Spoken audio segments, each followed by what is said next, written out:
Leitura 198, Eclesiastes, 1 a 3, Projeto 365, 17 de julho de 2023. Eclesiastes 1. O sábio começa com a declaração de que tudo é vaidade, sob a perspectiva da vida sem Deus, a existência humana é completamente sem sentido, diz Salomão. O Antigo Testamento nos apresenta dois homens extraordinários, no que se refere ao entendimento da vida, Jó e Salomão. Jó nos apresenta a sabedoria de um homem que era extremamente rico e do dia para a noite, perdeu não apenas sua riqueza, como também teve seus filhos mortos em um só dia. Em um dia Jó tinha a vida pela qual tanto lutou, no outro, estava em ruínas. Pobre e sem família, e ainda mais, gravemente doente. Mesmo diante da aflição mais severa ele não negou a Deus, narra para nós o que é viver a aflição. Já Salomão, era um homem muito experiente. Próspero e conhecedor dos prazeres da terra, ele contemplou no fim de sua vida que sem Deus, é tudo um grande vazio. Ele nos mostra o aspecto material da vida e que por si só, se não vivermos com base em um propósito, a vida é monótona. Portanto, ler Eclesiastes na Nova Aliança em Jesus, precisamos orar para que o Senhor acrescente o seu propósito à nossa vida, de maneira que possamos vivê-la plenamente. Eclesiastes 2.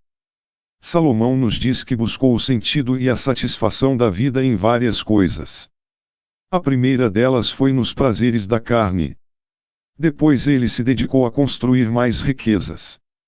Empreendeu, edificou, plantou, mas quando olhou para a motivação de tudo aquilo, não encontrou prazer nelas. Por fim, ele se dedica a conhecer ainda mais. Ele pesquisa, esquadrinha e adquire conhecimento. No fim, ele está ainda mais frustrado. Em Eclesiastes, Salomão é o retrato do ser humano que vive sem Deus e busca o prazer e a satisfação da vida, nas coisas. Quanto mais ele procura, se doa ao pecado, quanto mais consegue bens e patrimônio, mais vazio se torna.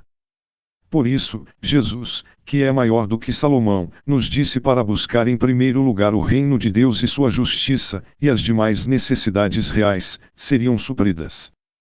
Muitas vezes observamos pessoas que aparentemente têm tudo o que precisam para uma vida feliz, mas são vazias e frustradas na sua alma. Exatamente porque o propósito da existência delas não foi alcançado. As coisas e o ter não substituem o anseio da nossa alma por Deus. Por isso, quanto mais perto dele, mais felizes somos. Eclesiastes 3. Há tempo para tudo. Com uma longa lista de comparações, ele nos diz que devemos aproveitar e viver cada uma dessas etapas, até mesmo as de luto. Quando morre um ente querido, muitas pessoas não choram, não se despedem, não dizem suas últimas palavras, enfim, não vivem o luto, e como consequência, sofrem absurdamente na sua alma. Isso acontece porque eles não completaram a etapa. Passaram por ela deixando pendências. Não devemos fazer isso. Viva e aproveite as boas estações da vida, com muita alegria e satisfação em Deus. Mas quando os maus momentos vierem, viva-os também. O que Salomão está nos dizendo, principalmente, é que a vida é uma alternância entre os dois. Nem o bom momento, nem o mau, são eternos. Os dois irão passar. Sendo assim, voltando para o exemplo do luto. Enquanto há pessoas que não querem vivê-lo, há outras que não querem sair dele. Vivem em um luto eterno, não reagem. Não passam para a próxima etapa da vida. A grande lição deste capítulo é termos a maturidade e a sabedoria para lidar com todas muitas estações da vida, tendo certeza de que com um relacionamento sincero com Deus, seremos cuidadosos em cada uma delas. Salomão disse que há um tempo para cada propósito debaixo do céu. Pela palavra propósito, Salomão se refere às escolhas de cada ser humano.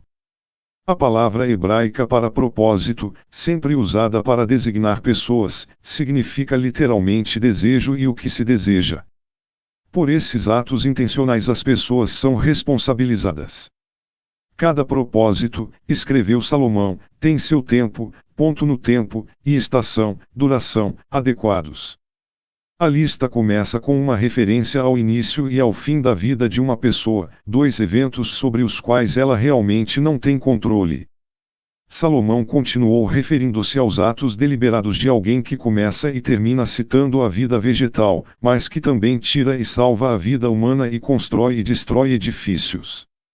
Talvez tudo isso seja sugerido pelo conceito de nascimento e morte. O sentido da vida. Para apoiar a resposta negativa implícita à sua pergunta em Eclesiastes 3.9, Salomão referiu-se a 3 observações que ele tirou de sua reflexão sobre toda a atividade humana representada nos opostos. Esta atividade é sugerida pela palavra trabalho. Salomão observou que Deus fez tudo perfeito em seu tempo, isto é, Deus em seus planos providenciais e controle tem um apropriado tempo para cada atividade. Salomão observou que Deus colocou a eternidade no coração dos homens. As pessoas anseiam ou desejam conhecer o significado extratemporal de si mesmas e de seus atos ou atividades.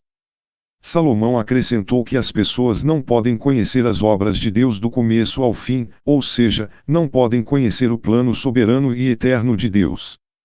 O trabalho humano não tem lucro porque as pessoas ignoram o plano eterno de Deus, a base pela qual ele avalia a adequação e o significado eterno de todas as suas atividades. Por causa dessa ignorância, há uma incerteza e uma temporalidade latente no valor de todo o trabalho de uma pessoa.